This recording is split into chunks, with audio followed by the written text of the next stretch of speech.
नमस्ते दोस्तों, मैं चित्रा शर्मा आप सबको कुछ करंट अफेयर्स करा देती हूँ क्योंकि आज माँ कालरात्रि का दिन है और आप सभी को कालरात्रि की शुभकामनाएं। और अभी मैंने अपनी पूजा भी नहीं की है, तो जो पाठ होता है दुर्गा सप्तशती का वो मेरा अभी बाकी है, पर मैंने सोचा थोड़ी सी कुछ करंट अफेयर्स बच्चों को करा देती हूँ, फिर मुझे पूजा में क्योंकि काफ़ी समय लगेगा तो मैं अपनी पूजा के लिए चली जाऊँगी। तो सुनिए, जैसे कि CBDC शब्द संक्षेप आज मैं कुछ पढ़ा रही हूँ आपको नवीन सामान्य ज्ञान में। तो देखिए, CBDC central bank digital currency, ये क्या होती है? ये न्यू कॉन्सेप्ट है अभी। तो अनेक तरह के लेन देनों के लिए कुछ देशों के में केंद्रीय बैंकों ने अपनी स्वयं की डिजिटल करेंसी भी जारी की है, जो भौतिक मुद्रा के समतुल्य ही है। ऐसी ही डिजिटल करेंसी भारत में भी शुरू करने का प्रस्ताव भारतीय रिजर्व बैंक के विचाराधीन है। CBDC, ठीक है, क्या है? Central bank digital currency. अब देखिए, अब मैं आपको जो है शब्द संक्षेप मैंने एब्रीविएशन पढ़ा दिया। अब मैं आपको पढ़ाऊंगी कुछ अपॉइंटमेंट्स, ठीक है। तो जैसे कि एरिक गारसेटी के बारे में पढ़ाऊंगी। एरिक गारसेटी का क्या है? एरिक गारसेटी का भारत में अमेरिका के नए राजदूत के रूप में मनोनयन हुआ है। इनके बारे में हम इतना ज़्यादा डिस्कस नहीं करेंगे, इतना ही बता देती हूँ मैं आपको। उसके बाद देखिए, श्याम श्रीनिवासन की फेडरल बैंक के प्रबंध निदेशक सह CEO पद पर नियुक्ति। फेडरल बैंक के प्रबंधक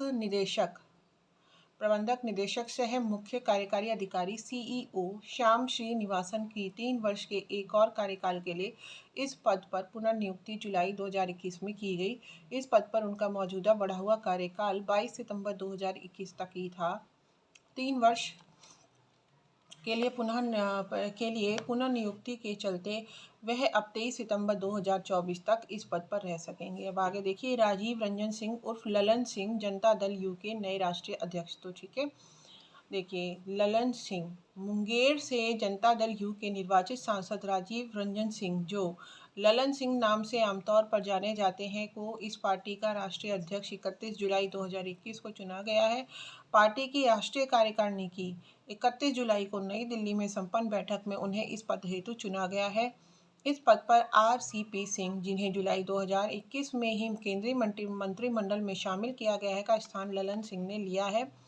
मुख्यमंत्री श्री नीतीश कुमार के घनिष्ठ सहयोगी के रूप में जाने वाले 66 वर्षीय ललन सिंह शरद यादव, नीतीश कुमार व RCP सिंह के पश्चात जनता दल यू के चौथे राष्ट्रीय अध्यक्ष हैं। कौन से अध्यक्ष हैं ये? राष्ट्रीय जनता दल के चौथे राष्ट्रीय अध्यक्ष हैं, ठीक है। तो उसके बाद देखिए, जनता दल यू बोस है, ठीक है, मैंने गलती से राष्ट्रीय जनता दल बोल दिया, इसका नाम है जनता दल यू, ठीक है। भारतीय प्रशासनिक सेवा के पूर्व अधिकारी श्री RP सिंह को दिसंबर 2020 में ही पार्टी का राष्ट्रीय अध्यक्ष बनाया गया था। केंद्रीय मंत्रिमंडल में शामिल किए जाने के कारण पार्टी अध्यक्ष पद से स्वतः ही प्रमाण पत्र उन्होंने दे दिया, ठीक है ना, दे दिया था। अब आगे हम पढ़ते हैं, पीयूष गोयल अब राज्यसभा में सदन के नेता। कौन? पीयूष गोयल अब राज्यसभा में सदन के नेता है, ठीक है। केंद्रीय मंत्री श्री पीयूष गोयल को अब राज्यसभा में सदन का नेता जुलाई 2021 में नियुक्त किया गया है।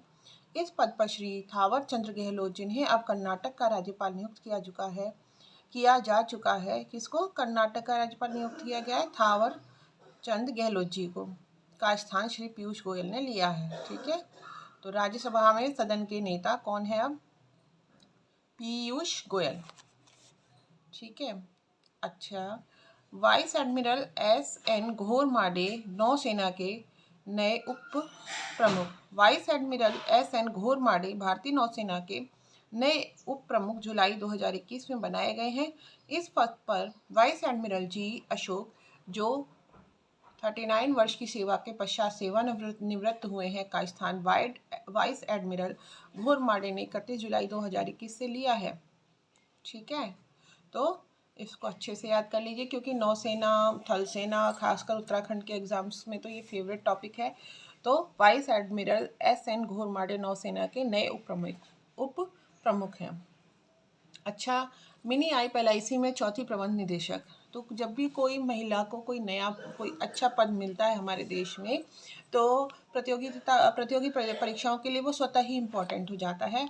तो मिनी आइप का नाम आप याद कर लीजिए, ये LIC में चौथी प्रबंध निदेशक हैं। भारतीय जीवन बीमा निगम का नाम आप सबने सुना होगा। LIC की वरिष्ठ अधिकारी मिनी आइप को इस कंपनी की प्रबंध निदेशक MD सरकार ने जुलाई 2021 में नियुक्त किया है। निगम में विभिन्न पदों पर रह चुकी आईप ने अपना यह कार्यभार 2 अगस्त 2021 से ग्रहण किया। यह दायित्व संभालने से पूर्व निगम में कार्यकारी निदेशक विधि विभाग के रूप में कार्यरत थी। जीवन बीमा निगम में यह चौथी प्रबंध निदेशक है। निगम में कार्यरत 3 अन्य प्रबंध निदेशक सर्वश्री मुकेश कुमार गुप्ता, राजकुमार व सिद्धार्थ मोहंती हैं। निगम के चेयरमैन के रूप में कार्यरत श्री M कुमार हैं, जिनके कार्यकाल में 13 मार्च 2022 तक के लिए वृद्धि सरकार ने जून 2021 में की है। ठीक है।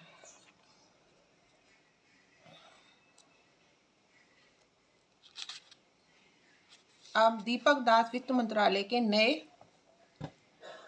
महालेखा नियंत्रक। भारतीय सिविल लेखा सेवा ICAS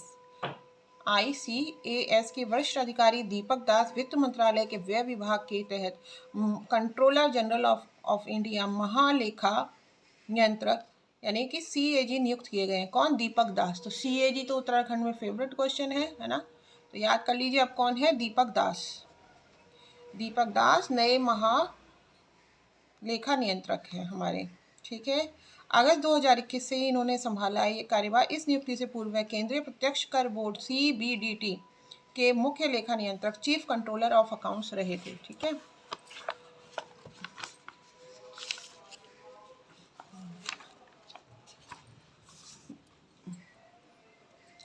तो ये जो है हमारे यहाँ तक नियुक्तियाँ मेन हमारी समाप्त होती हैं। नमस्कार। मेरे चैनल को लाइक कीजिए, सब्सक्राइब कीजिए। धन्यवाद। और लगे रहिए। हमारी जो धी हैं, ध्यानियाँ हैं, हमारे जो किसान भाई हैं, वो सब इस अपना काम तो करें ही आजीविका के लिए, क्योंकि आजीविका के बिना तो सर्वाइवल ही पॉसिबल नहीं है। उसके अलावा जो भी उनके पास टाइम है, टाइम निकालें। और मेरी या जिसकी भी आपको अच्छी लगती हो ऑडियो कानों में लगा के जो काम आप कर सकते हैं वो काम वैसे निपटाएं और मैनेज करें कैसे भी अपना दिन। क्योंकि मैं आपसे दोबारा कहती हूँ कि जहाँ चाह होती है वहाँ राह होती है। आप अपने आप चाहे सुबह, तो आप लोग किसान भाई तो सुबह जल्दी उठ ही जाते हैं, है ना।